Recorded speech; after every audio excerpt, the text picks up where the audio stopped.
Very good morning, all of you student. Please open your history book. Page number second. Topic is which dates. तारीख क्या कौन सी, इस तरह के बेटा हम डेट्स के विषय में यहाँ पे समझने की कोशिश करेंगे. By what criteria do we choose a set of dates as important, यानी कि हम किस बेसिस के आधार पर, किस क्राइटेरिया के आधार पर किसी डेट्स की इम्पोर्टेंट समझते हैं, यानी कि किस बेसिस पर हम ये मानते हैं कि ये डेट इंपॉर्टेंट है. द डेट्स वी सेलेक्ट, यानी कि डेट्स जो इनको हम सेलेक्ट करते हैं, the dates around which we compose our story of the past, जो कहीं ना कहीं हमारे पास्ट की किसी ना किसी स्टोरी से को कंपोज करती है या उससे हमारे पास्ट की कोई ना कोई इंसिडेंट जुड़ी होती है. Are not important on their own, और वो अपने आप में कोई भी इंपॉर्टेंट नहीं होती. They become vital become we focus on particular set of events as important, बल्कि हम किसी ना किसी पर्टिकुलर इवेंट्स पे जो बहुत ज़्यादा इंपॉर्टेंट होता है उस पर हम क्या करते हैं, अपना फोकस रखते हैं. If our focus of study change, अगर हमारे अध्ययन का जो नज़रिया है वो चेंज हो जाता है. If we begin to look a new issue, तो हमें कुछ नए इशू देखने को मिलते हैं या कुछ नए इशू मिलते हैं. जैसा कि इसको नेक्स्ट पैसेज से बेटा एक एग्जांपल के माध्यम से आपको समझाने की कोशिश की गई है. Look the example, consider an example, example को समझेंगे. In the history written by British historian in India, अगर हम इंडिया की हिस्ट्री देखें तो ब्रिटिश इतिहासकार यानी कि ब्रिटिश हिस्टोरियन जो थे उन्होंने इंडिया की हिस्ट्री को तैयार किया है. The rule of each governor general was important, India में जितने भी गवर्नर जनरल आए थे, क्योंकि आपको पता है कि इंडिया जो था वो ब्रिटिशों का क्या था, स्लेव था. ब्रिटिशों की एक कॉलोनी थी, तो जिसमें ब्रिटिश लोगों द्वारा यहाँ पे गवर्नर जनरल या वायसराय या गवर्नर को यहाँ पे भेजा जाता था. सबसे पहले जो गवर्नर जनरल आए थे यहाँ पे बेटा वो वारेन हेस्टिंग्स थे, और इनके ही टाइम पीरियड से हिस्ट्री लिखना शुरू हुई थी. और सबसे लास्ट में जाके जो लास्ट वायसराय थे लॉर्ड माउंटबेटन, और उनके टाइम पीरियड में जाकर ख़त्म हुई थी. In the separate chapter we read about the deeds of other, इसके अलावा हम दूसरे चैप्टर्स में जो इनके अलावा और गवर्नर जनरल रहे थे उनके द्वारा किए गए कार्यों को पढ़ेंगे. अब नेक्स्ट पेज पे बेटा आप देखेंगे सबसे स्टार्टिंग में ही दिया हुआ हेस्टिंग्स. अब मैं यहाँ पे आपको जितने भी ये गवर्नर जनरल दिए बेटा इन सब का टाइम पीरियड बताऊंगा और इनसे जुड़ी हुई कुछ इंपॉर्टेंट इंसिडेंट बताऊंगा जिनके कारण इनका इंडियन हिस्ट्री में बहुत ज़्यादा जो नाम है, इंडियन हिस्ट्री में ये एक मील का पत्थर साबित होते हैं, क्योंकि इनके नाम के आगे कोई ना कोई हिस्ट्री इंडिया की इस तरह से जुड़ी हुई है. अब जैसे फर्स्ट नेम है हमारा हेस्टिंग्स. ये हेस्टिंग्स का फुल नेम बेटा वारेन हेस्टिंग्स था, और इनका जो टाइम पीरियड रहा था, इनका जो ड्यूरेशन रहा था वो रहा था 1772 टू 85, यानी कि 1785 तक इनका टाइम पीरियड रहा था. और ये जो थे बेटा बंगाल के लास्ट गवर्नर थे, और इन्हीं के टाइम पीरियड में द्वैत शासन को समाप्त किया गया था. और ये इन्होंने रेगुलेटिंग एक उस समय एक एक्ट पास हुआ था, रेगुलेटिंग एक्ट. इसी के तहत वारेन हेस्टिंग्स को बंगाल का फर्स्ट गवर्नर जनरल बनाया गया था. किस एक्ट के तहत बनाया गया था, रेगुलेटिंग एक्ट के तहत इनको फर्स्ट गवर्नर जनरल बनाया गया था. और इन्हीं के टाइम पीरियड में अगर हम देखें, वारेन हेस्टिंग्स के टाइम पीरियड में कलकत्ता में हाई कोर्ट का इस्टेब्लिशमेंट किया था 1773 में फैज़ा. और इसके बाद यही एक ऐसे गवर्नर जनरल रहे ब्रिटिशों के जिनको के एक महाभियोग होता है, अविश्वास प्राप्त महाभियोग की प्रक्रिया के द्वारा इनको हटाया गया था. महाभियोग का इनके ऊपर मुकदमा चलाया गया था. इसी के साथ बेटा एक नेक्स्ट और दिए हैं बेलेजली. बेलेजली का नाम है लॉर्ड बेलेजली, और इनका टाइम पीरियड रहा था बेटा 1798 से 1805. और अगर मैं इनकी बात करूं तो इनके टाइम में जो था सहायक संधि प्रणाली को इन्होंने बहुत ज़्यादा किया था, और सहायक संधि में इन्होंने बहुत सारे जो है स्टेट्स को कन्विंस किया था और अपने ब्रिटिश साम्राज्य में या ब्रिटिश जो है एरिया में इनको मिला लिया था. जैसे हैदराबाद को इन्होंने 1798 में मिला लिया था. मैसूर को 1799 में मिला लिया था.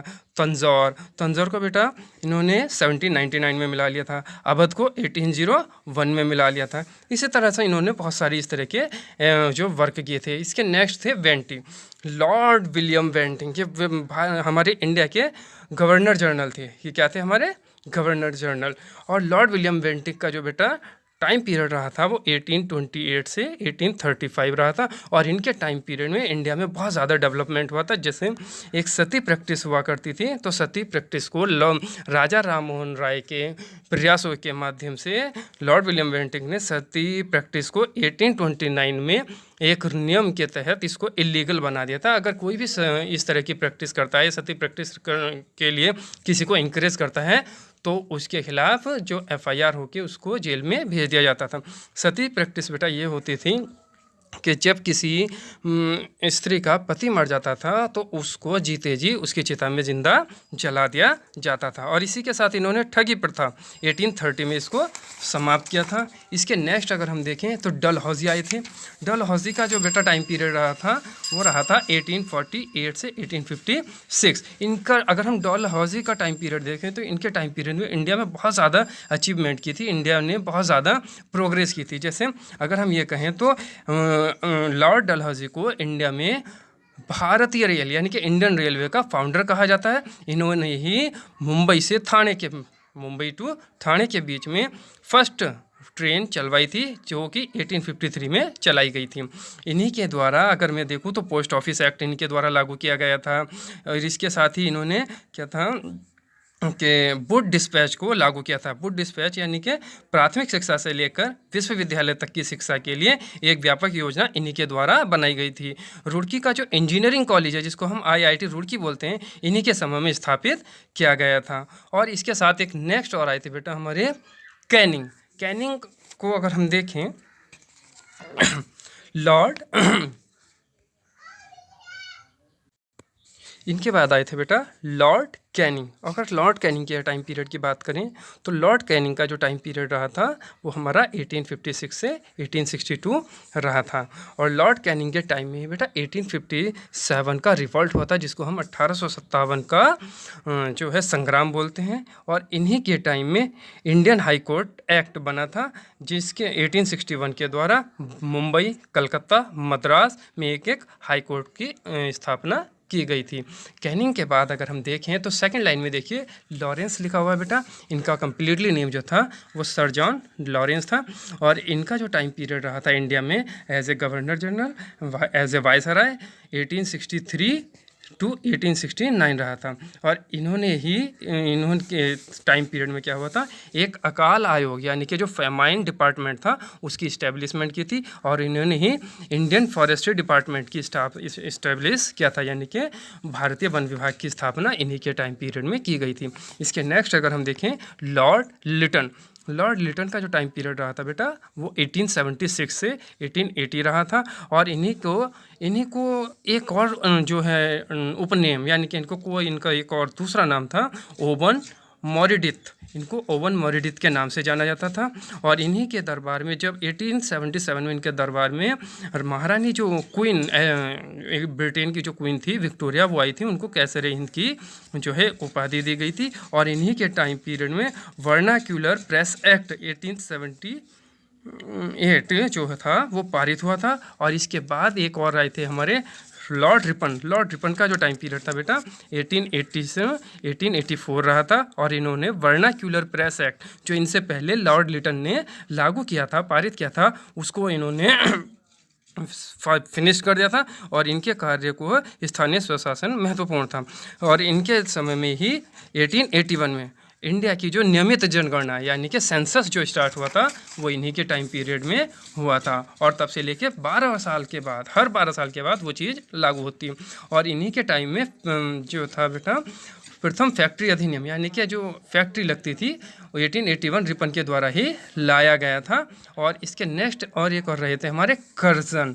इनका नाम है पूरा बेटा लॉर्ड कर्जन। इनका जो टाइम पीरियड रहा था 1899 से 1905 रहा था। और इनके टाइम पीरियड की एक सबसे इम्पॉर्टेंट इंसिडेंट थी कि इन्होंने क्राइम ब्रांच इन्वेस्टिगेशन यानी कि CID की स्थापना की थी, यानी कि CID के ये फाउंडर थे यहाँ पे। और इनके साथ ही एक और आए थे हमारे हार्डिंग। इनका पूरा नाम था बेटा लॉर्ड हार्डिंग। और इनका जो टाइम पीरियड रहा था वो 1910 से 1916 रहा था। और इन्हीं के टाइम पीरियड में ब्रिटेन के जो किंग थे जॉर्ज पंचम वो इंडिया में आए थे। और 1911 में इन्होंने जो बंगाल विभाजन हुआ था पहले, बंगाल विभाजन यानी कि बंगाल को 2 हिस्सों में डिवाइड कर दिया गया था ताकि हिंदूज और मुस्लिम पीपल्स में आपस में किसी न किसी थिंग्स को लेकर डिस्प्यूट की फीलिंग हो जाए, तो वो इन्होंने रद्द किया था 1911 में। और 1911 में ही इन्होंने इंडिया की जो कैपिटल थी वो कलकत्ता से दिल्ली चेंज की थी। और इन्हीं के टाइम पीरियड में 1913 में बेटा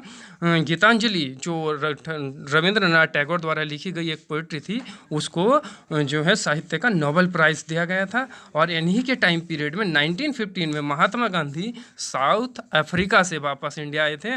और इन्हीं के टाइम पीरियड में 1916 में बनारस हिंदू विश्वविद्यालय यानी कि जो जिसके संस्थापक मदन मोहन मालवीय थे को इनका क्या चुना गया था, कुलपति चुना गया था, यानी कि वाइस चांसलर इनको चुना गया था। इनके साथ ही एक और हमारे रहे थे लॉर्ड इरविन।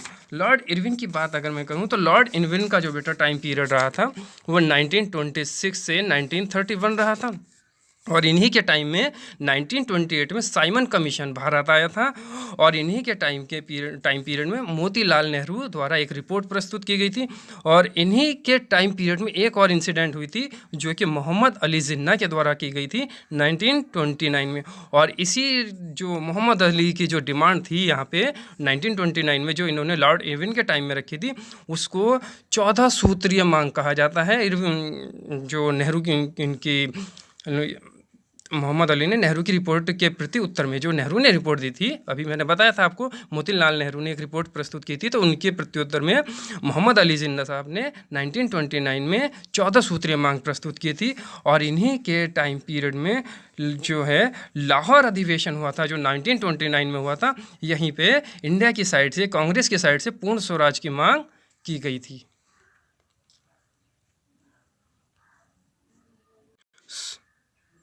सो स्टूडेंट, ये सभी जो गवर्नर जनरल आए थे इनसे जुड़े हुए बहुत सारे इनका इतिहास है, इनकी हिस्ट्री है। ऑल द डेट्स, अब यहाँ पे हमारा गवर्नर जनरल एंड वायसराय, ये सभी क्या थे हमारे गवर्नर जनरल और वायसराय थे। और इनका जो हिस्ट्री थी वो कभी ना फिनिश होने वाली थी।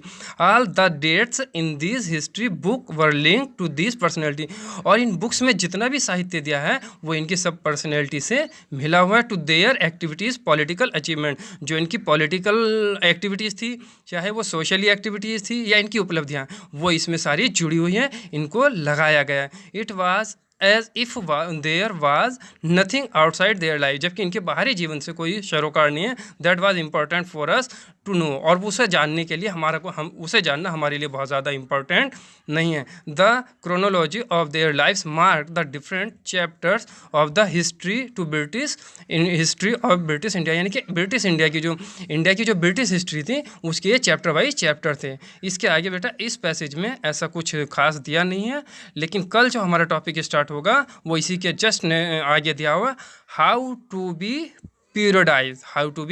पीरियडाइज इन 1817 जेम्स मिल। कल जो हमारा बेटा टॉपिक स्टार्ट होगा वो यहीं से होगा, how do we periodize in 1817 James Mills. Okay student, thank you, have a nice day. Okay.